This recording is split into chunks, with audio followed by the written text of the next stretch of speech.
Nunca había revisado el móvil de Lucía, pero esa noche, a las 3:15 de la madrugada, con el ventilador girando lento y un calor pegajoso que ni siquiera nos dejaba dormir bien, me levanté al baño y al volverme encontré su móvil iluminado.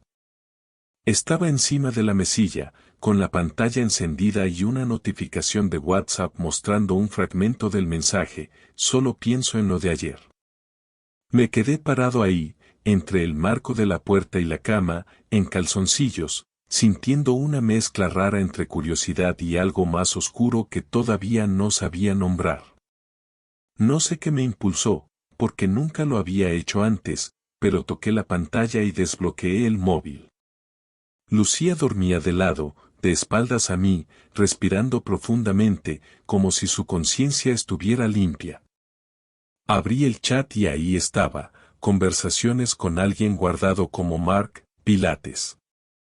Un tipo que, según ella, era instructor de las clases a las que iba lunes y jueves. Pero esos mensajes no eran sobre estiramientos ni ejercicios. Eran sobre caricias en el coche, sobre cómo no podían dejar de pensar el uno en el otro, sobre lo rica que había sido la ducha juntos, sobre lo peligroso que era repetirlo tan seguido. Estuve leyendo unos 15 minutos, sintiendo como el estómago se me apretaba más con cada palabra, con cada emoji de corazón o esa frase que me hizo cerrar el móvil de golpe. Hoy me volví a poner el sujetador rojo solo por ti. Volví a dejar el móvil en su sitio, al lado de su mano, y me metí en la cama. No dormí nada.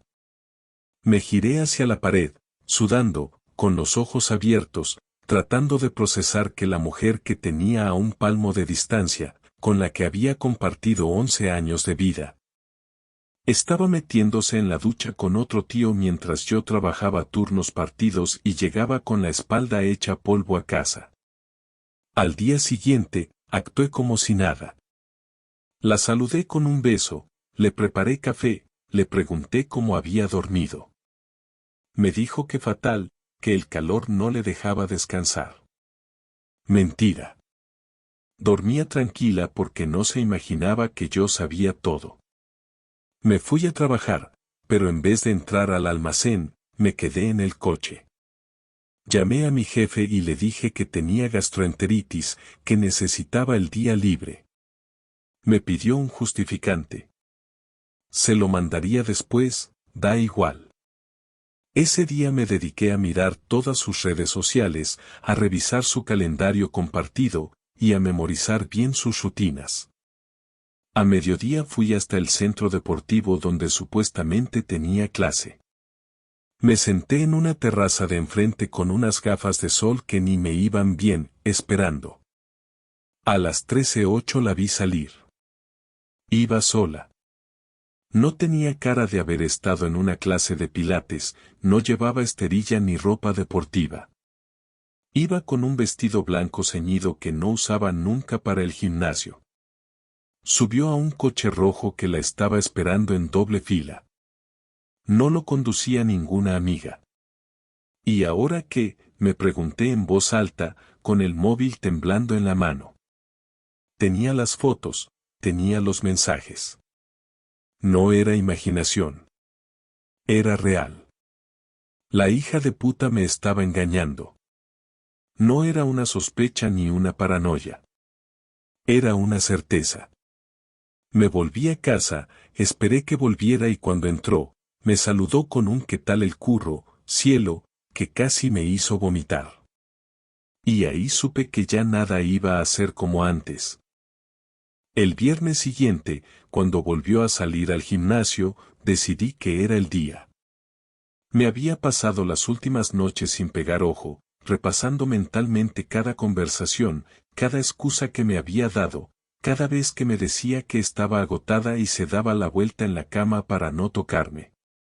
No me hacía falta más pruebas, pero necesitaba verlos con mis propios ojos, necesitaba esa imagen grabada en la cabeza, porque algo en mí quería destruir todo sin remordimientos. A las 12 en punto me fui hasta el centro deportivo otra vez, aparqué donde nadie me conocía, y esperé. A la 1:15 salió, misma historia, ningún rastro de ropa deportiva, ni de cansancio. Esta vez iba maquillada como si saliera de cena. El coche rojo volvió a aparecer. Subió rápido y le dio un beso al conductor antes de que arrancaran. Ahí se acabó cualquier duda. Lo seguí con el coche, manteniendo distancia, sin música, sin respirar apenas. Giraron varias calles, salieron del centro, cruzaron el barrio de Actur y terminaron en un edificio moderno, de esos que alquilan por días, todo lleno de gente que no quiere que los vean. Aparcaron y subieron sin prisa, como si lo hicieran cada semana.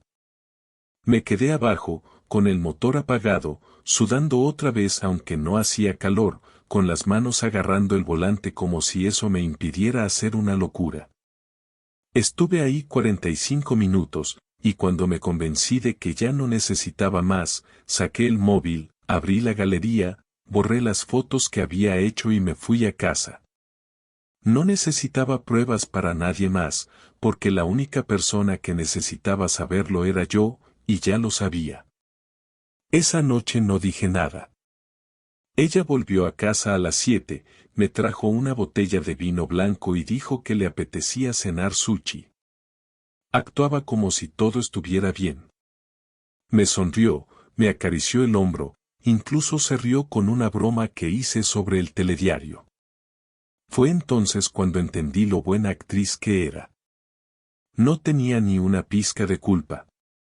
Cenamos, vimos media serie y se fue a dormir temprano porque el cuerpo no le daba más.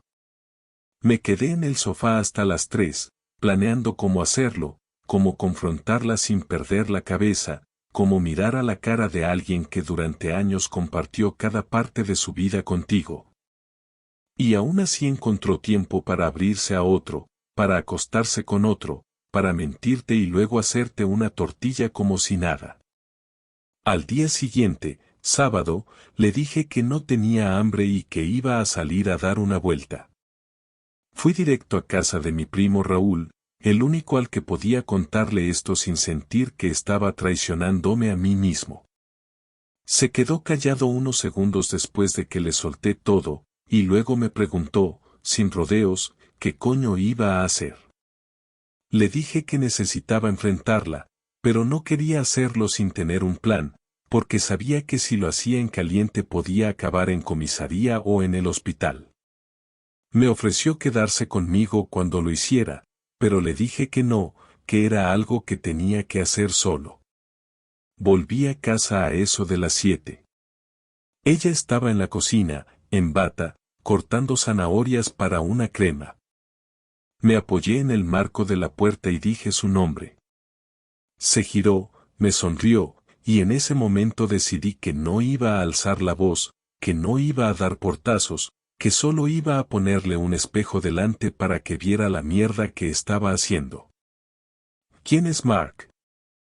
Le pregunté sin rodeos, sin titubeos. La sonrisa desapareció de golpe, como si alguien le hubiera apagado la cara con un interruptor. Se quedó quieta, cuchillo en mano, sin saber si mentir, gritar o llorar. ¿De qué hablas? Intentó. Del tipo del coche rojo. Del que te besa en el semáforo. Del que te alquila apartamentos por horas. De ese. ¿Te suena? No. Empezó a decir, pero se detuvo. Me miró. Sabía que no podía negarlo. Llevo semanas siguiéndote, Lucía. Te he visto salir de casa arreglada como si fueras a una boda, subir a ese coche y desaparecer durante 2 horas. He leído tus mensajes. He visto cómo te pones ropa interior que no usas conmigo. He leído cómo le dices que lo de la ducha fue lo mejor del mes. Así que ahora vas a sentarte y me vas a contar todo. Y no te atrevas a mentirme. Soltó el cuchillo en la encimera, hizo un ruido metálico y luego se apoyó en el borde como si se le fueran a doblar las piernas. No lloró. Me sorprendió eso. No rompió a llorar, no se vino abajo. Solo respiró hondo y me dijo, en voz baja. No fue planeado. Empezó con unas risas, con una conversación después de clase. Me hacía sentir distinta. ¿Distinta? ¿Qué coño significa eso? No lo sé. No sé explicártelo. Me sentía invisible aquí. Tú estabas siempre cansado, enfadado, distante. ¿Y meterte con él solucionaba eso? ¿Sabes lo que hiciste? Me hiciste sentir un imbécil. Cada vez que me decías te quiero, cada vez que me abrazabas después de volver de esos encuentros, cada vez que me decías que no te apetecía. Todo era una mentira. Ella no dijo nada. Y por dentro, algo en mí se rompió de verdad por primera vez. ¿Cuánto tiempo? Pregunté. 3 meses. ¿Solo algo físico? No lo sé. Al principio sí. Luego, creo que yo me confundí. Él no quería nada más. ¿Y tú sí? No lo sé, Javier. Solo sé que no quería perder lo que tengo contigo. Solté una carcajada, seca, sin gracia. Lo que tienes conmigo murió el día que subiste a ese coche. Y tú lo sabías. Después de esa conversación me fui al dormitorio y cerré la puerta con llave. Ella no insistió en seguir hablando. No lloró, no golpeó la puerta, no intentó justificarse más. Se quedó en silencio, quizás sentada en la cocina, quizás acostada en el sofá, yo qué sé. Me pasé la noche sin dormir, tumbado en la cama con los ojos abiertos mirando el techo, pensando en todo lo que se había roto en apenas unos días. Ya no me sentía herido, eso fue al principio. Ahora sentía rabia, una rabia que no se iba con nada, que no me dejaba estar quieto ni un minuto. No iba a gritarle ni a romper platos ni a destrozar la casa. Lo que iba a hacer iba a dolerle más, porque yo no iba a hacer escándalo, iba a hacer justicia a mi manera. A la mañana siguiente me levanté antes que ella. No desayuné, no dije buenos días.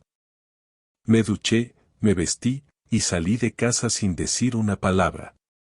Me fui directo al bar de un viejo amigo, Marcos, que trabaja como detective privado desde hace años. Él sabía cosas de mí que pocos sabían, y yo sabía cosas de él que ni su mujer imaginaba, así que la confianza era total. Nos sentamos en una mesa al fondo, lejos de oídos curiosos. Le expliqué todo, desde el primer mensaje hasta la confesión. Me escuchó sin interrumpirme, como quien escucha una historia que ya sabe cómo termina. Cuando terminé, se quedó un segundo en silencio, luego me miró y me dijo que si quería, podía conseguirme todo, fotos, vídeos, registros, direcciones, incluso el nombre real del tipo si es que el tal Mark era solo un apodo. ¿Quieres pruebas o quieres hacer algo con ellas? Preguntó. Quiero que le explote en la cara, pero sin que pueda victimizarse, le respondí. Entonces vas a tener que tener paciencia. No será rápido, pero va a ser limpio. Y vas a salir de esto con la cabeza bien alta, me aseguró. Le di la mano. Le pagué por adelantado. Le dije que necesitaba discreción total. Me la prometió. Durante los días siguientes fingí que todo estaba bien en casa. Volví a hablar, volví a dormir en la cama, incluso la acompañé a hacer la compra. Ella andaba con cuidado, se notaba. Sabía que algo dentro de mí no encajaba, que mi tono había cambiado, que mis gestos eran distintos, pero no podía saber lo que planeaba. Por dentro yo ya no era su marido. Era su sombra. Era la persona que la conocía mejor que nadie y que ahora iba a convertir esa información en un arma. A las 2 semanas Marcos me llamó. Tenía todo. Las citas, los lugares, incluso una grabación de audio donde el tipo le decía que no quería nada serio, que para él solo era una distracción. Me mandó un resumen en PDF que imprimí en casa mientras Lucía dormía. Luego lo guardé todo en una carpeta negra que escondí en el armario del trastero. Era mi seguro. Ahora venía la parte importante, usarlo sin perder el control. Y eso era lo que más me costaba. Una tarde, Lucía me pidió hablar. Dijo que sentía que las cosas no estaban bien, que quería saber si había alguna forma de arreglarlo.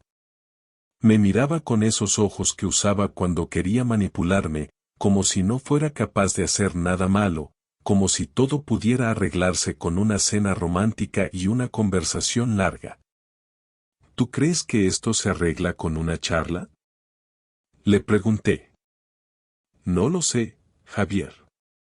Estoy intentando que al menos no te alejes más, me respondió. ¿Y el otro? ¿También quiere arreglar lo vuestro? No hay nada que arreglar con él. Ya se acabó. Y se acabó porque tú quisiste o porque él no quiso seguir. Tardó en responder. Esa pausa me dio la razón. Me dejó claro que no quería complicaciones. Yo tampoco. Solo fue un error, dijo. Un error que repetiste durante meses, ¿no? Le solté sin mirarla. Se quedó callada. Me levanté, fui a la cocina, me serví un café y volví al salón. Vamos a hacer algo, Lucía. No vamos a discutir más. No voy a insultarte, ni a gritarte, ni a decirte lo que mereces. Pero quiero que sepas que esto va a tener consecuencias. Y no van a ser bonitas.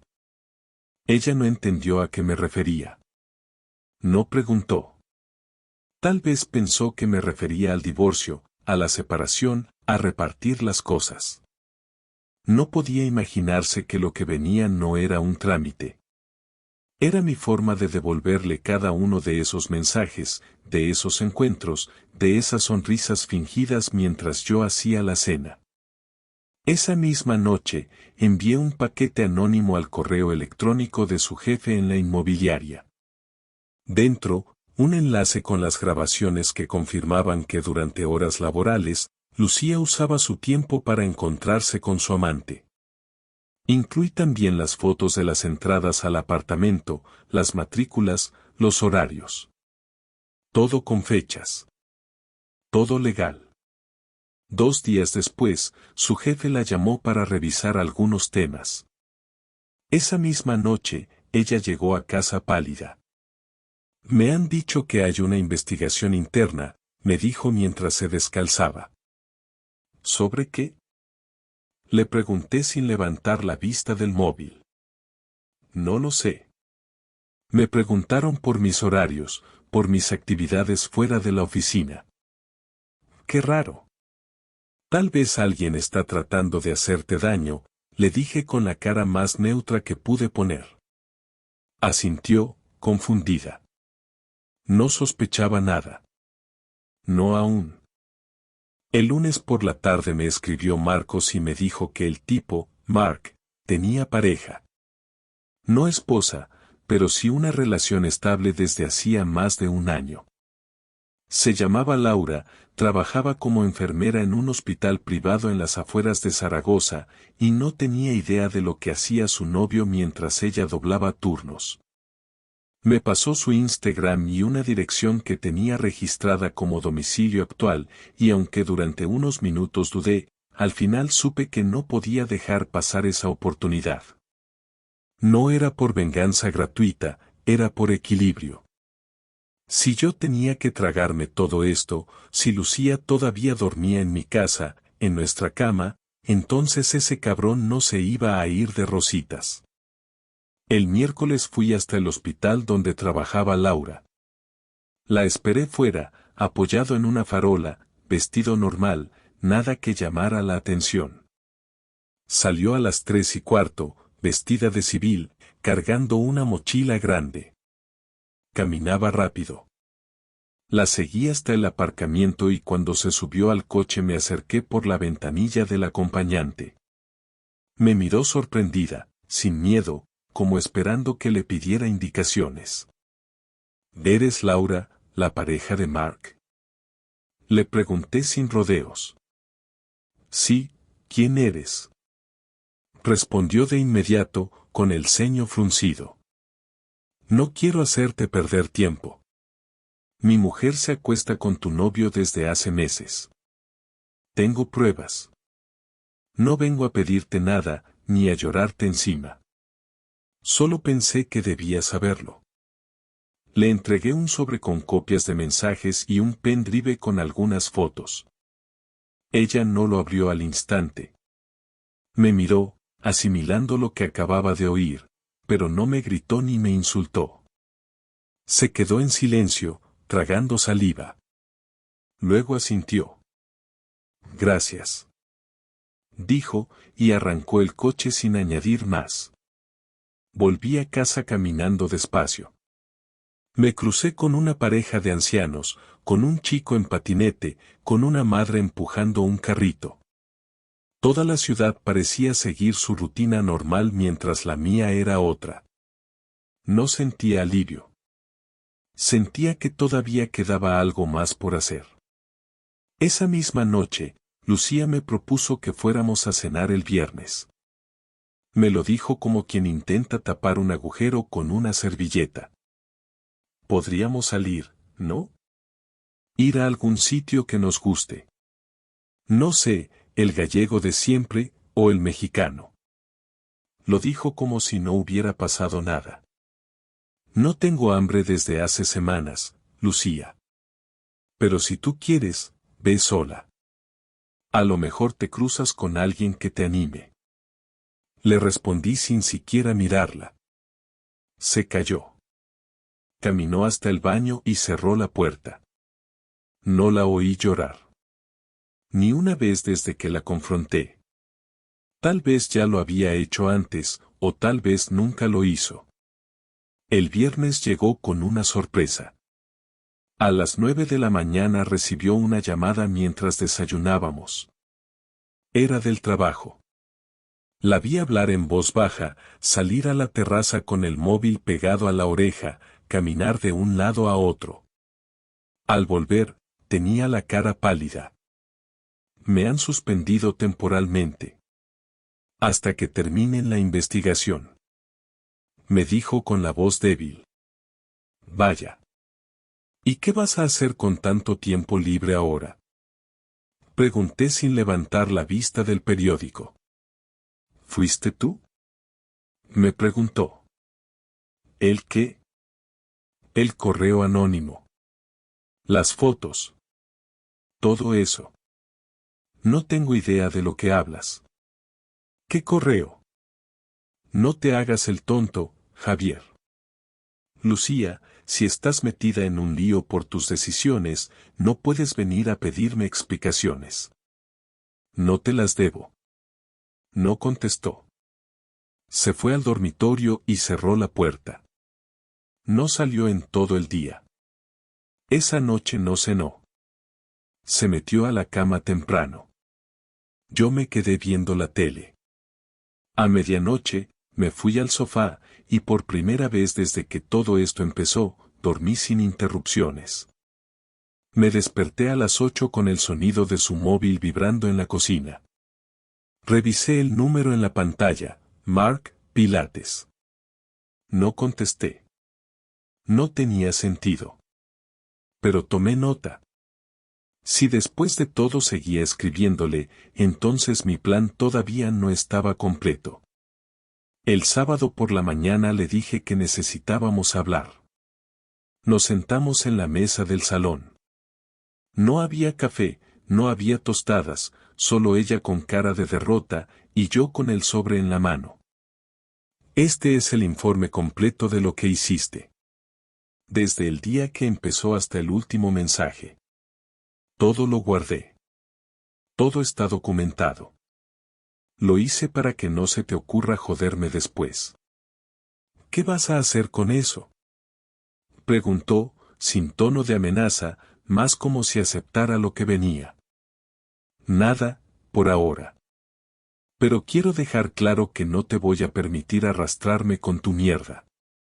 Si decides largarte, no me voy a oponer. Si decides quedarte, vamos a tener que establecer nuevas reglas. Esto no se va a arreglar. No hay vuelta atrás. Pero no voy a salir de esta como el tonto de la historia. Ella asintió. No dijo nada más. Cogió el sobre y lo guardó sin abrirlo. Se levantó, fue al baño, y se encerró de nuevo. Yo me serví un café frío que quedó de la noche anterior. Lo bebí sin gusto, mirando por la ventana, sabiendo que lo que quedaba de nuestra vida juntos ya no era una relación, era otra cosa. Pasaron 3 días sin que cruzáramos más de 10 palabras. Yo me iba temprano al trabajo, ella se quedaba en casa, suspendida, con esa tensión densa que no se podía ignorar ni disimular. Ya no se maquillaba, no cocinaba, no preguntaba por mi día. Se limitaba a existir, como si estuviera esperando que yo decidiera el final.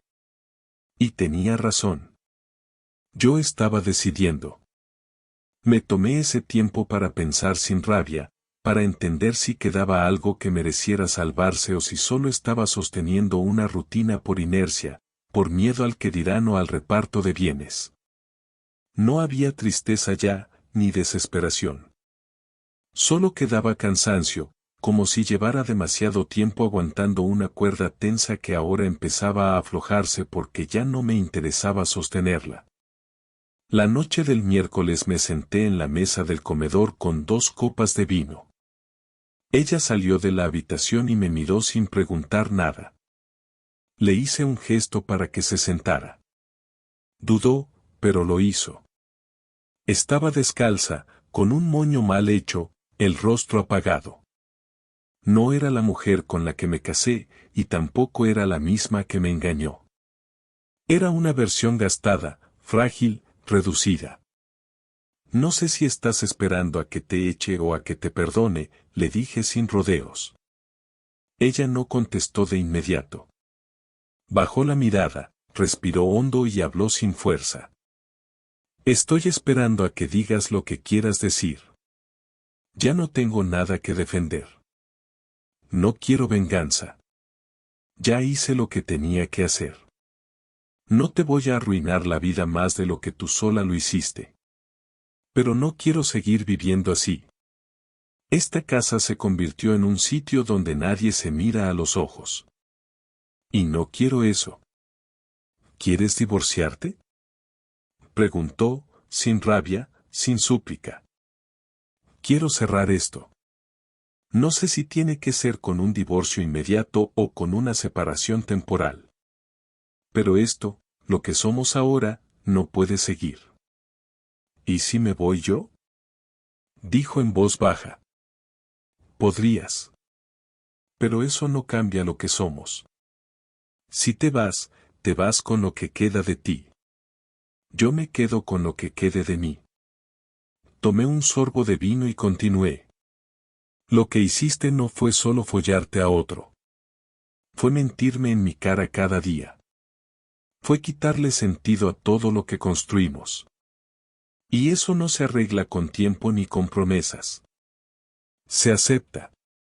Se asume. Y se actúa. Ella empezó a llorar por primera vez desde que todo empezó. Lloraba en silencio, con la cabeza baja, las lágrimas cayendo sin interrupción. No trató de justificarse. No pidió que volviera a intentarlo. Solo dijo: no pensé que lo nuestro terminaría así. Pensé que te dolería, sí, pero que podríamos, no sé, volver a empezar. ¿Volver a empezar desde qué parte? ¿Desde el primer polvo que tuviste con él o desde el primer mensaje? Porque no sé cómo se vuelve a eso sin que me dé asco mirarte. Tienes razón, dijo, secándose los ojos. No se puede. Nos quedamos en silencio varios minutos. La copa de vino delante de ella seguía intacta. Yo la miré sin odio. Ya no quedaba odio. Solo decepción, y eso era mucho peor. Porque el odio, al menos, te da energía para actuar. La decepción solo te deja vacío. No voy a pedirte el piso, ni pelear por los muebles, ni contarle a todos lo que hiciste. No quiero ser esa persona. Pero tampoco voy a poner la otra mejilla. Vamos a repartir esto como dos adultos que ya no se quieren. Te doy una semana para encontrar dónde irte. No te voy a echar hoy. No soy como tú. Ella asintió. Se levantó con cuidado, como si sus movimientos pesaran. Se fue al dormitorio y no volvió a salir. Yo me quedé en el comedor, mirando la copa que no había tocado, pensando en todo lo que había aguantado en silencio. Pensando en cómo me convertí en alguien que ya no confiaba en nadie. Recordé las primeras veces que Lucía y yo salimos, las cenas, los viajes, las conversaciones largas por teléfono cuando aún vivíamos en ciudades distintas. Pensé en todas esas versiones de nosotros que murieron con ese tipo, en esa ducha, en esa cama barata que compartieron. Y no sentí pena. Sentí alivio. Porque por fin todo había terminado. A la mañana siguiente, ella había salido temprano. No dejó nota. No mandó mensaje. Solo noté que faltaba su bolso, una maleta pequeña y algunas cosas del armario. No se había ido del todo, pero había empezado a hacerlo. En la mesa del comedor dejó las llaves de su coche. Supuse que ya no las necesitaba. Me tomé el café en silencio. Encendí la radio y sonaba una canción que solía gustarle. Cambié de emisora. A la semana exacta volvió a aparecer, pero solo para recoger el resto de sus cosas. Llamó antes de subir y me dijo que no quería problemas, que solo venía por lo que le faltaba, que no iba a quedarse más tiempo del necesario. Le dije que la puerta estaba abierta, que hiciera lo que tuviera que hacer y que cuando acabara, me avisara por mensaje. No quise verla. No quise escuchar su voz ni cruzarme con su mirada. Me fui a caminar durante 2 horas, sin rumbo fijo, solo necesitaba espacio. Cuando volví, el piso estaba igual que antes, salvo por el vacío en el armario, el cajón de los cargadores, su lado del zapatero. Había dejado la llave encima del microondas. No dejó nota. No dejó rastro de arrepentimiento. Solo el silencio de quien sabe que ya no tiene nada que decir. Ese primer fin de semana fue raro. Me levanté tarde, desayuné sin prisa, y por primera vez en mucho tiempo no tuve que compartir el baño, ni la cocina, ni justificarme por quedarme en pijama hasta mediodía. No sentí alegría ni tristeza. Sentí una calma extraña. Era como si mi cuerpo todavía no hubiera procesado del todo la ausencia. Me senté en el sofá y puse una película que tenía pendiente desde hacía meses. Me preparé algo sencillo de comer, sin pensar en lo que a ella le gustaría o no. Todo lo que hacía era por mí. Me di cuenta de que no sabía vivir solo, pero que tampoco me daba miedo aprender. Esa idea me sostuvo los días siguientes. Me llamó Raúl el martes. Quería saber cómo iba todo. Le conté que ya se había ido, que la había dejado ir sin escándalos, sin llantos, sin discusiones innecesarias. Me dijo que admiraba cómo había llevado todo, que muchos en mi lugar habrían hecho cosas peores. Le dije que admiración no era lo que sentía por mí mismo, que más bien era resignación, como si hubiera cruzado un puente que no se podía desandar. Me ofreció que nos viéramos el sábado, que fuéramos a comer fuera, invitarme a salir un poco. Le dije que sí. Era hora de dejar de estar encerrado. El sábado fuimos a comer a un restaurante cerca del Ebro. No habíamos estado nunca. Comimos bien, hablamos de fútbol, del trabajo, de cualquier cosa menos de Lucía. Cuando terminó la comida, me preguntó si había pensado en empezar de cero con alguien más. Me reí. Le dije que después de todo lo vivido, lo último que quería era otra relación. Quería estar solo, no por miedo, sino por decisión. Quería recuperar espacio, aprender a estar conmigo mismo. Me dijo que lo entendía, que no todos podían hacer eso. Me preguntó si todavía la quería. Me quedé en silencio unos segundos y le respondí con la verdad. No lo sé. Creo que ya no. Pero lo que sí sé es que no la respeto. Y sin respeto no hay nada. Los días pasaron con cierta lentitud, pero también con orden. Volví a entrenar los martes por la tarde, retomé la lectura, incluso empecé a escribir en un cuaderno cosas que antes solo pensaba en silencio. A veces, por las noches, me venían imágenes de momentos que vivimos juntos, algunos buenos, otros vacíos que ahora entendía mejor. No me torturaban, pero estaban ahí. No se trataba de extrañarla. Se trataba de cerrar cosas por dentro. Cerrarlas bien. Para no arrastrarlas a lo que viniera después. Una noche recibí un mensaje de ella. Me decía que esperaba que estuviera bien, que no me guardaba rencor por nada, que entendía mi reacción, que si algún día quería hablar como adultos, estaba dispuesta. No contesté. No porque tuviera rabia, sino porque no tenía nada más que decir. Ella ya había tenido su oportunidad de hablar. Ahora el silencio era más honesto. La vida siguió. Me reencontré con algunos amigos que había descuidado, volví a salir los fines de semana, incluso fui al pueblo a ver a mis padres sin tener que dar explicaciones. Cuando me preguntaron por Lucía, les dije que ya no vivíamos juntos, que las cosas no funcionaron. No mentí. Pero tampoco conté los detalles. No por protegerla a ella, sino por proteger mi paz. Un mes después firmamos los papeles. Lo hicimos en la notaría, en 20 minutos. Nos saludamos con la cabeza, sin abrazo. No hubo lágrimas. Solo 2 firmas y un cuídate al salir. Yo me fui caminando. Ella se subió a un coche que no reconocí. No miré atrás. Desde entonces han pasado varias semanas. La casa está más vacía, sí, pero también más mía. No tengo prisa en llenarla. Me levanto temprano, abro las ventanas, dejo que el ruido de la calle entre. Pongo música, cocino para uno, y a veces invito a alguien sin tener que consultarlo. No me siento roto. Me siento en proceso.